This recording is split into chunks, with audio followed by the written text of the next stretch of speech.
Que a paz de Cristo esteja com todos. Irmão Paulo Machado, canal Deixados para Trás.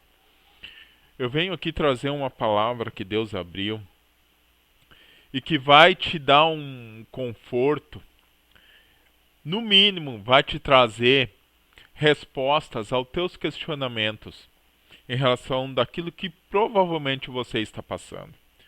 A palavra começa em Gênesis capítulo 22. Vou ler na versão King James, onde está escrito assim: Passados esses acontecimentos, Deus submeteu Abraão a uma prova, convocando: Abraão, Abraão. Ao que ele retarguiu: Eis-me aqui, Senhor. Então Deus lhe ordenou: Toma Isaque, teu filho, teu único filho, a quem tu muito amas, vai-te à terra de Moriá.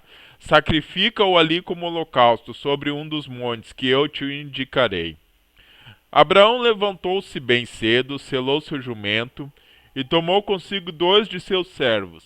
Ele ainda rachou a lenha para o holocausto e se pôs a caminho rumo ao lugar que Deus havia mostrado. No terceiro dia, Abraão, levantando os olhos, viu de longe o lugar que Deus havia determinado.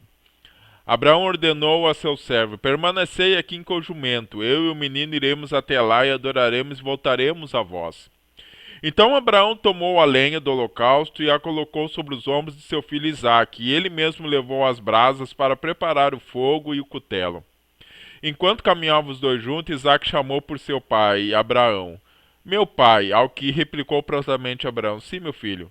Então Isaque indagou: Eis o fogo e a lenha, mas onde está o cordeiro para o holocausto?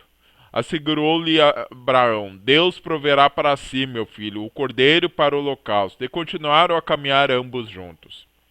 Finalmente, quando chegaram ao lugar que Deus lhe apontara, Abraão construiu o altar, dispôs a lenha, depois amarrou o filho e colocou sobre o altar, em cima da lenha. Abraão estendeu a mão e apanhou a faca para imolar seu filho. Entretanto, o anjo do Senhor o chamou do céu: Abraão, Abraão. Ao que prontamente lhe respondeu Abraão: Eis-me aqui. Não estendas a tua mão contra o rapaz, ordenou o anjo. Não lhe faças nada. Agora bem sei que temes a Deus, porquanto não me negaste teu amado filho, teu único filho. Oh, glória! Essa palavra, irmãos, que o Senhor me abriu ontem, enquanto eu derramava lágrimas diante não só do que eu passo e que estou passando, e eu sei que tem muitos passando.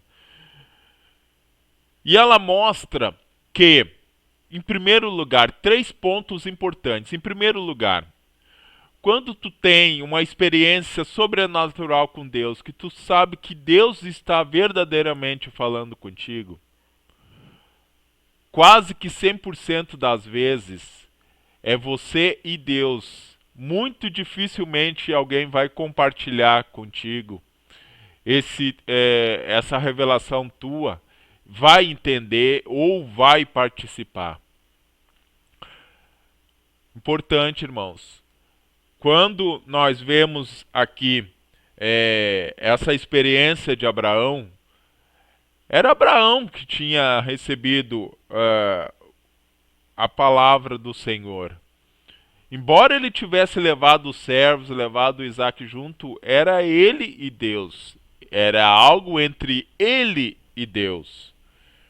Eu já volto para cá, eu vou te mostrar outro caso que também mostra a respeito desse encontro que tu tem com o Senhor.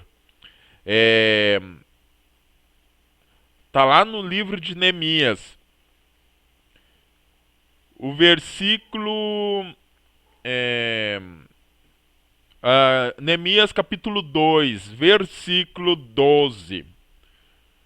Olha o que Neemias está dizendo aqui. Levantei-me durante a noite e saí com alguns dos meus amigos. Todavia não compartilhei com ninguém o que o meu Deus havia entusiasmado meu coração para que eu fizesse por Jerusalém. Não levei animal algum, a não ser aquele em quem eu montava. Mais outro que teve uma experiência com o Senhor E ele não compartilhou com ninguém, por causa que era ele e Deus. Vou ler numa outra versão, você vai entender melhor, ó. E de noite me levantei eu e poucos homens comigo, e não declarei a ninguém o que o meu Deus me pôs no coração para fazer em Jerusalém. E não havia comigo animal algum, senão aquele em quem eu estava montado. Neemias recebeu a orientação do Senhor para voltar e reerguer os muros de Jerusalém, reconstruir Jerusalém. E ele não compartilhou porque não entendiam isso. Então aqui temos a lição que o teu envolvimento com o Senhor, a experiência que tu vai ter com o Senhor, é tu e Deus. Então, muitas vezes, quase que 100%, ninguém vai entender, ninguém vai conseguir mensurar aquilo que tu e o Senhor estão tratando. Experiência sobrenatural com Deus é tu e Deus. Abraão tinha a convicção daquilo que ele estava fazendo. Neemias tem a convicção daquilo que ele está fazendo. Mas nós temos também o maior de todos os exemplos, que é quem? O nosso mestre, o próprio Senhor Jesus. Lembre-se lá quando ele estava falando, e ele sempre deixou claro para os apóstolos o que ele veio fazer aqui. E em certo momento ele estava dizendo, olha, o Filho do Homem vai morrer e vai ressuscitar ao terceiro dia. Então Pedro pegou e falou, Senhor, não, que é tal coisa não aconteça contigo. E ele repreendeu, para trás de mim, Satanás, porque tu não sabe, não entendes as coisas de Deus. A convicção, Deus e aquele a quem ele revelar. Se Deus te der uma convicção, querido, segure firme, porque é tu e Deus. E tu vai ver que muitos vão tentar te persuadir a abandonar a convicção que Deus te dá. Abraão, ele com certeza, ele não falou nada para a esposa dele que seria a primeira a persuadir a ele não cumprir o que o Senhor havia tratado com ele. Neemias, vocês ouviram ali, Neemias não compartilhou com ninguém nada enquanto ele não começou a obra. O Senhor Jesus estava mostrando aqui, falando para eles, e eles não estavam entendendo. Esse é o primeiro detalhe. Qual é o segundo detalhe? Vai chegar o momento em que tu tem que tomar a decisão. Abraão chegou lá no monte e teve que tomar a decisão. Ele arrumou a lenha, arrumou o altar, arrumou a lenha, e olha o que ele fez. Ele amarrou Isaac. Por que ele amarrou Isaac? Porque com certeza Isaac deve ter, quando percebeu, deve ter querendo fugir. E ele amarrou por quê? Por causa da convicção dele. A hora da decisão, ele teve que decidir, eu vou amarrar Isaac porque eu vou até o fim com o que o Senhor tratou comigo. A palavra de Deus diz que Neemias, vários tentaram persuadir ele, Sambalate tentou, até um próprio amigo de Neemias, impulsionado, corrompido por um dinheiro, tentou persuadir Neemias daquilo, e ele não mudou o propósito dele. Ele não mudou, ele foi até o fim e concluiu o que o Senhor tinha falado. O Senhor Jesus não mudou, ele foi até o fim. Então, quando tu tem a tua experiência com o Senhor, não interessa, não deixe ninguém te persuadir daquilo que o Senhor te confirmou no teu coração, é tu e Deus. E o terceiro ponto é aquele em que tu vai ficar sozinho. Abraão foi, levou os servos, mas quando ele viu que agora é a hora da decisão, ele mandou os servos, fiquem para trás agora. Agora é eu. Fiquem para trás. Vocês não têm mais o que fazer aqui, agora eu tenho que ficar sozinho aqui. Senhor Jesus, lembre-se lá, eu vou ler para você. Olha o que que tá aqui. Ahn, tá lá em Mateus. Vamos ler lá. Mateus, capítulo 27. Vamos ver, Mateus, capítulo 26. Não, eu acho que é 26. É, 26. O versículo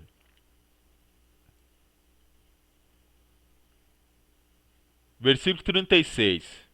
Então chegou Jesus com eles a um lugar chamado Getsêmane, e disse a seus discípulos: Assentai-vos aqui enquanto eu vou além orar. E levando consigo Pedro e os dois filhos de Zebedeu, começou a entristecer-se e a angustiar-se muito.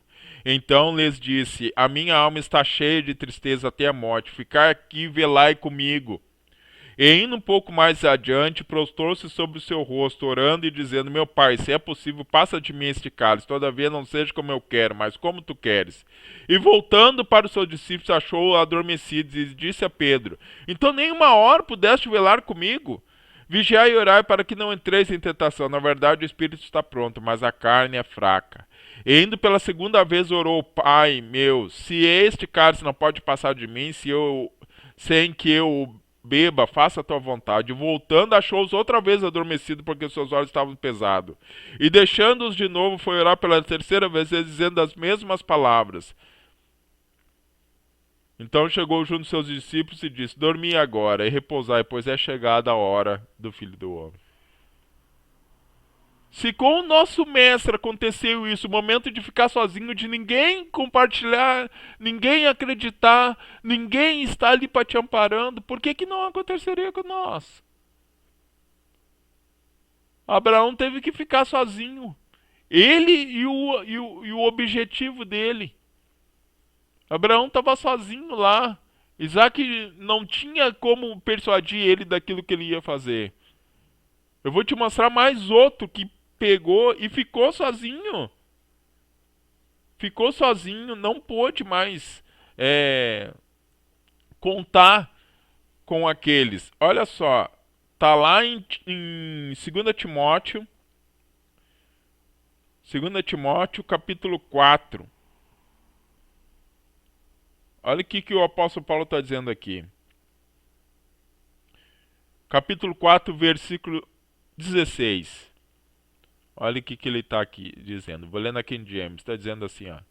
Na minha primeira defesa, ninguém se fez presente para me ajudar. Pelo contrário, todos me desampararam. Oh, Jesus. Oh, Deus. É aquele momento que, puxa, tu vai dizer: Senhor, eu estou sozinho.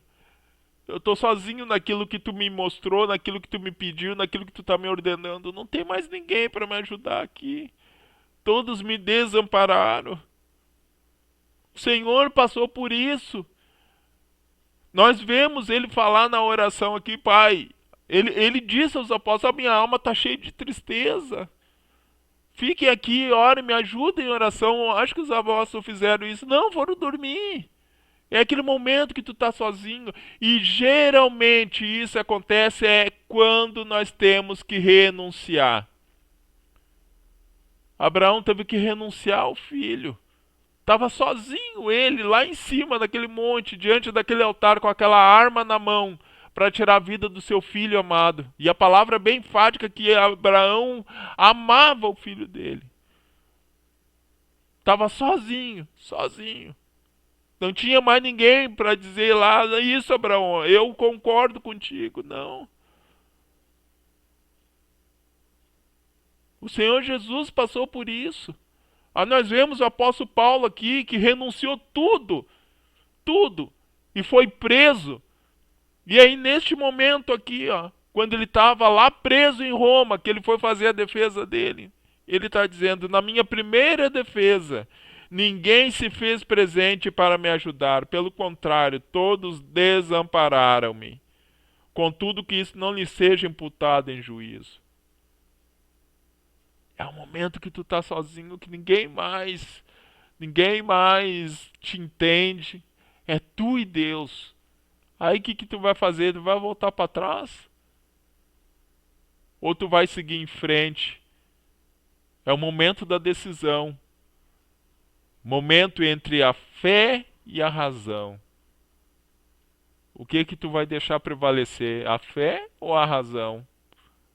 Tu vai deixar que outras coisas influenciem nas renúncias que o Senhor está te pedindo?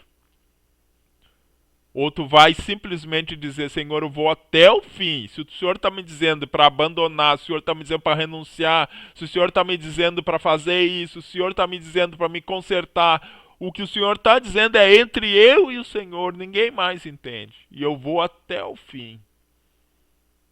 É isso que o Senhor pede de nós. Uma decisão.